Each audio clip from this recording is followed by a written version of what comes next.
I had taken this road trip to disappear. Not in a dramatic sense, but in the slow burn way a man does when the city becomes too loud, too sharp. Tokyo had grown unbearable.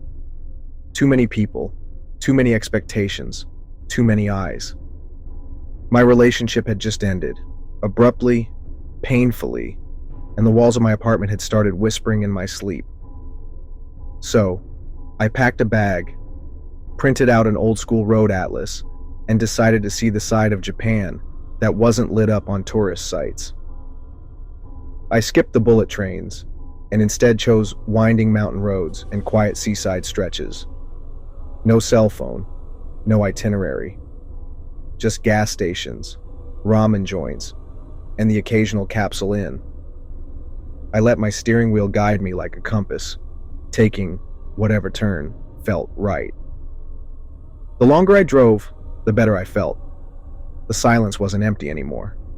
It was clean. By the 13th day, the air had changed. The kind of stillness I drove into that afternoon wasn't peaceful. It was stifling.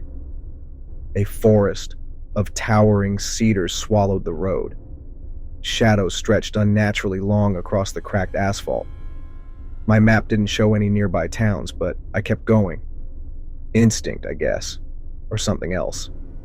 That's when I saw it. A crooked, moss-covered wooden sign leaned out from the trees. The kanji was barely legible, but I made out Mizusato, Water Village.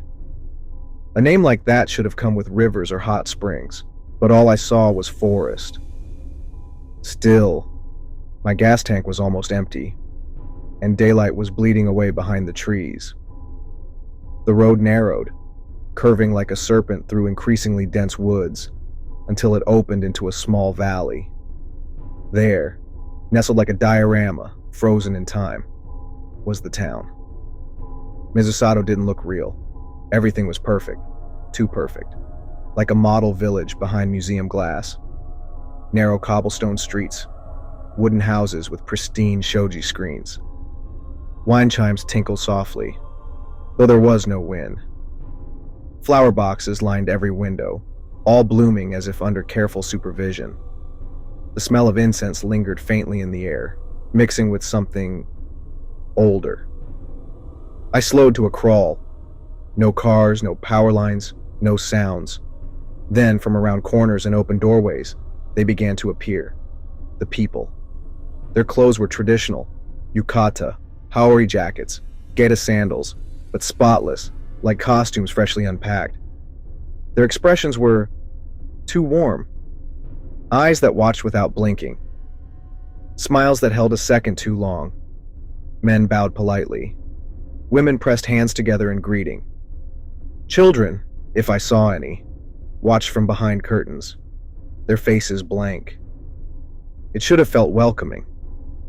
Instead, it felt like stepping onto a stage moments after the curtain rose. I was low on gas, and dusk was falling, so I figured I'd stop and rest for the night. Mizusato was quaint. Too quaint. Everything looked perfectly preserved. Narrow streets lined with wooden houses, flower boxes blooming despite the season, paper lanterns glowing softly in doorways. The townsfolk were out as if waiting for me. They smiled, every single one of them. Wide, practiced smiles, the kind you hold too long for a photo.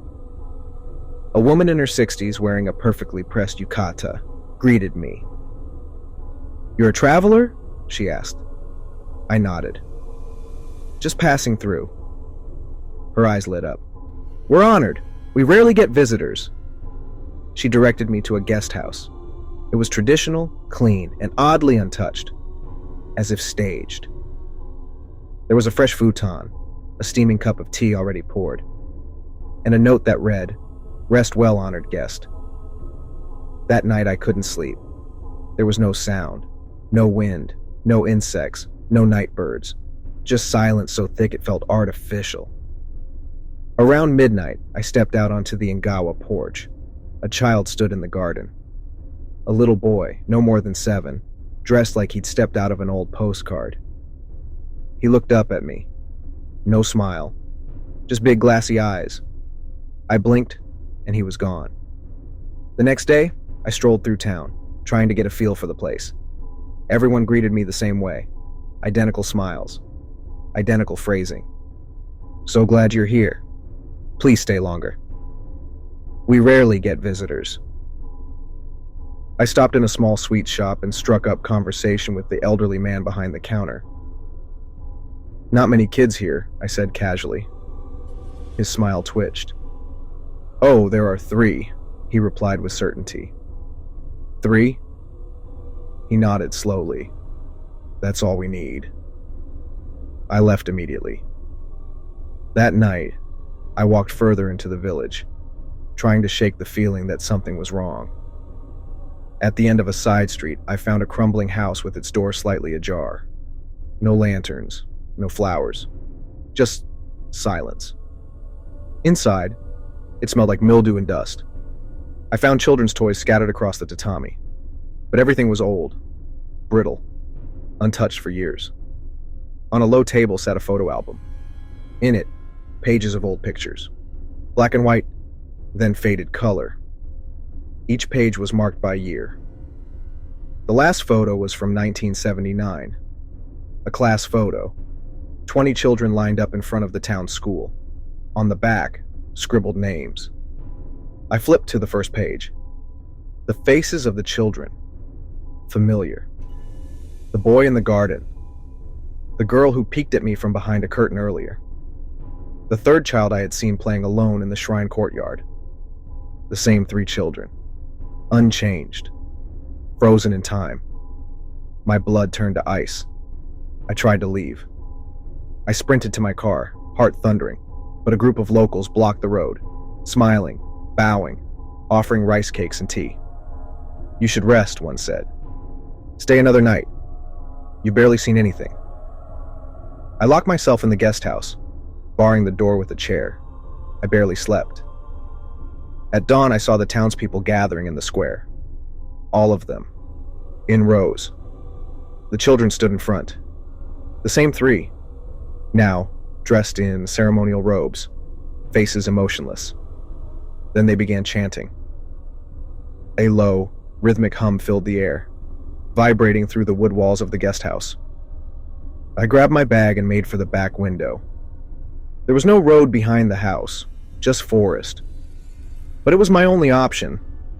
I ran through trees and underbrush until the chanting faded.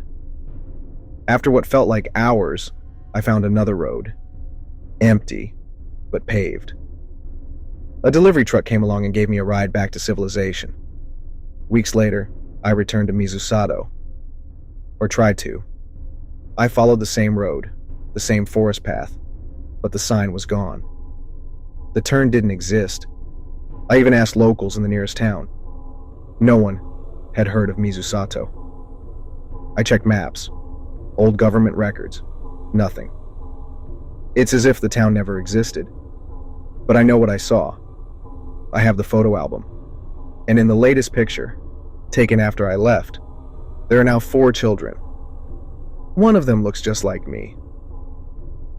Make sure to hit the like button and subscribe for more scary stories.